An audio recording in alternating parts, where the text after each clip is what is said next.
It's titled South America, Identifying the Real Growth Markets, but I'm an engineer. I haven't looked at a world map since about 8th grade, so we're actually going to expand it into Central American and Caribbean markets as well. Basically, everywhere in Latin America except for Mexico, since we just had a session on that.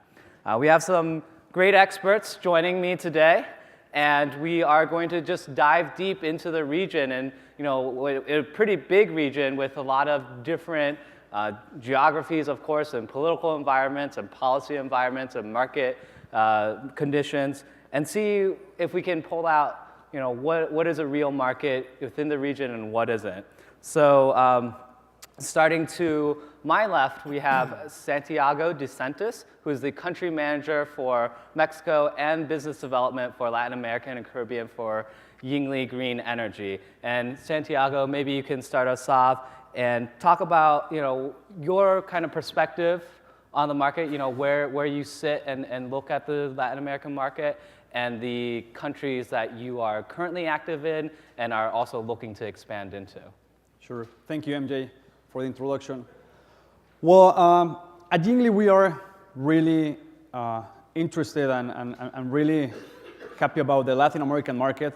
For that, we've made a couple of openings in terms of offices. We opened our Mexican office a year and a half. We opened as well our Brazilian office, and we will see our Chilean office open in a couple of weeks, I think. Why those markets? Because we think those are strategically to cover all the Latin American region. We believe that we have to be there to start looking up and to start getting involved into the projects, being a supplier that has the ability to provide solutions to our customers. And that's why we are identifying those markets as, let's say, critical and strategically. We cover from our Mexican office all the Central America, Caribbean region, and we try to be with our customers in that way.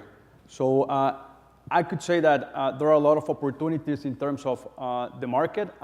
There are some specific countries where we see a more growth and a near-term growth, but we look as well for long-term countries such as Chile. We were talking about in the previous panel, and Adam was talking about that. We see some countries such as Honduras, Ecuador, El Salvador, which are really interesting as well. So we're going in that direction. Great, and we'll hopefully be able to dive into those more deeply. But first, I'd like to also introduce Marc-Alain Behar, who is the head of international marketing and innovation for Solairedirect. So Marc-Alain, if you can talk a little bit about your perspective, what your role with Solairedirect is, and also the markets that you're active in and are also looking to be active in. Sure, thank you. So Solairedirect is an integrated player in the PV market. So we're a developer, financier, EPC, and O&M player. So I guess we're also taking a long-term perspective on the markets where we go in, and we were one of the sort of early movers into the Chilean market back in 2011. Probably on the low-key side, because what we like is to get things done.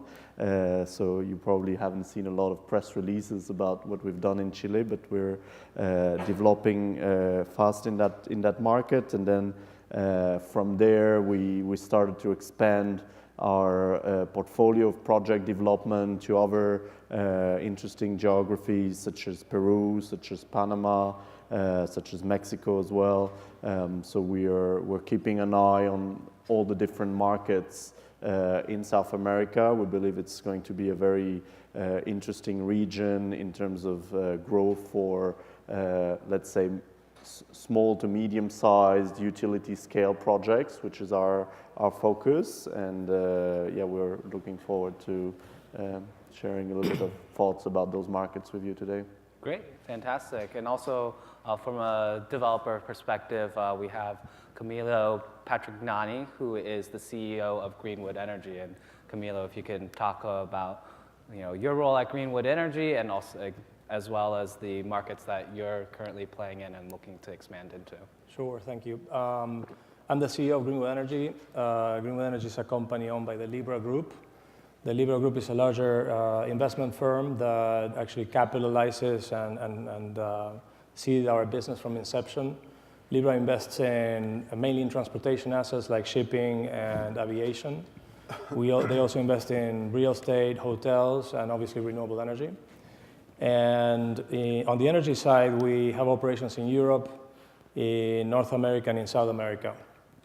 We invest in renewables across the board. We do CHP, waste to energy, solar, wind, and we're very opportunistic in that respect. We do see our largest opportunity right now in solar. I mean, just the scale of it is so much larger than anything else that we're doing. Our MO is to typically partner with local developers when we go to a country, and that way sort of cut to the chase, eliminate all the sort of learning curve, save time, and also have access to their local connections that typically help tremendously on the development phase. We're also on the EPC business. We have a company that is very active in solar EPC, mainly in the Americas at the time.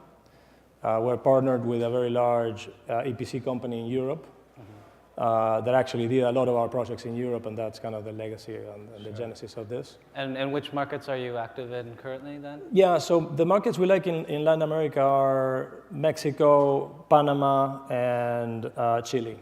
Particularly, and at the moment we're working through basically forging 5 partnerships with local developers that will allow us to lock in about 1.5 gigawatts of PV projects that are going to be built between 2014 and 2015, if everything pans out, of course. Sure. We're also, on the EPC side, we built the first utility scale project in Panama. It's a small project, it's 2.5 megawatts, but it was the first one. And we're hopefully going to start construction on a second project, larger, 44 megawatts, for the University of Panama. And IFC is financing that, and we're expecting them to go to committee in June, and construction may likely start at some point in the summer. Sure. And on Monday, we're starting construction of a 40 megawatt project for a European utility in Chile. Cool, very nice. Great, and then we'll finish off, Michael, with who's the Director of Renewable Energy Finance with the Overseas Private Investment Corporation, OPIC. And Michael, maybe you can talk about your perspective and then also where you are financing projects or looking to finance projects in the region. OPIC is the U.S. government's development bank, so we support projects that will have a developmental impact in the countries in which we operate. In the energy sector, it's pretty straightforward and obvious. There's generally a very positive impact of adding capacity and electricity to the marketplace. Renewable energy is a huge focus of OPIC's. We, in 2013, did about $1.25 billion in lending to the renewable energy sector, fairly evenly divided between, let's say, wind and solar, with some sort of small hydro mixed in, a little bit of biomass as well. Let's see, in terms of our focus geographically, we have a global focus. What I'd say is, interestingly, to me, Latin America has some significant advantages in terms of the kind of country risk that we see, the regulatory framework, the institutional capacity in a lot of the markets that have been talked about today, Mexico, Chile, Peru, Colombia, Uruguay. They offer a certain level of stability and ability to implement transactions and get deals done. Rule of law is fairly strong. So those are places that, at least from my perspective, when I look around the globe, I think present really great opportunities, not just for developers, but for banks like OPIC to support projects and really get some things done in the renewable energy space. Sure. Well, let's start off with something that Santiago and Camilo both touched upon, which is a local presence within these regional markets. And certainly it's a very big region geographically, right? And so Santiago, with Yingli, you guys have a few offices. How important is it to be within the country that you're operating in? And to what extent do you need that? Are there parts of it that are easy to do from abroad versus having a local team? And maybe Marc-Alain and Camilo, you can add the developer's perspective on that. Sure. We believe that the local presence provides you three main things. The first one is to have product availability. I mean, that's something that for the distributed generation, it's something that it's crucial. It's something that it's requested all the time by our customers. And it's something that really helps them to develop the projects on time and to differentiate from the others. So that's something that we focus. That was our main target of having a local office. And the next step was to have this product availability. And now we have it in Mexico. We have a warehouse in Mexico and Brazil. And in that way, we like to move, and we like to move with as well with different providers. And we believe that's a big challenge that most of the solar panel manufacturers as well as inverters should start moving on. So on that way, we start moving. The second one is the financing. Having a local office provides you the ability to start working with different financial institutions, because sometimes in these countries, the developers or the customers do not have all the experience doing these kind of projects. So we are like the connecting dots in between the customer and the financing. So sometimes we try to provide them or at least to get them close to start doing that. So in that way, we think that we're starting to be viewed as a provider, but as well as a strategic partner for our customers. So that's the second thing. And the third one is having local people gives you the ability to get close with local authorities to understand regulations. And in that sense, we also move. So I think that in those three things, that's the ability that lets you having a local office, moving around the region to understand where they are, where they should be, and where all these things are going on. Sure. Camilo or Marc-Alain, anything to add to that? Yeah, sure. I think that a very critical advantage that you can have when you go to a new country is the ability to move fast, particularly in this market that is moving almost at the speed of light. I mean, we tried both structures. In Latin America, we have real estate businesses in Brazil, in Argentina, and in Panama. And we took one guy there with a briefcase, told him what the mandate was, and he hired a group from scratch and formed a company and developed projects, etc. And we made a bunch of mistakes. Now, we're using a different approach. We go to Chile, for instance. We meet with a local development group. They have 10 guys. They've been working at it for 4 years. And they have a pipeline of 500 megawatts. And, of course, some are shovel ready, some will be in a year or in 2 years. But they went through the learning curve. It's a huge time saving for us.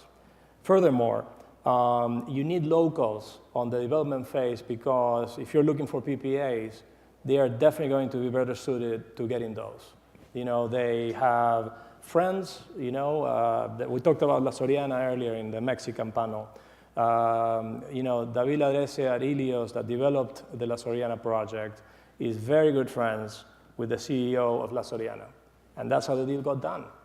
So how would Yingli or Greenwood, Solairedirect, how could we do that? It just wouldn't happen. They trust these people. Now, during the construction phase or the technical part, and then building the asset, and operating it and all of that, the value added is a lot lower. So for us, it's not just having an office, it's having an office with a local partner. Yeah, I agree with that. I think from a developer perspective, it's absolutely critical to have a local presence, a local team. So to sort out, all the regulatory issues, all the development issues, whether you do that with your own people or with, local partners, is two different possibilities. And then I think, when you are looking to, as Camilo said, to sign PPAs, to inspire confidence to the off-takers that you are going to be there for the long term, that you are not going just to try to do a one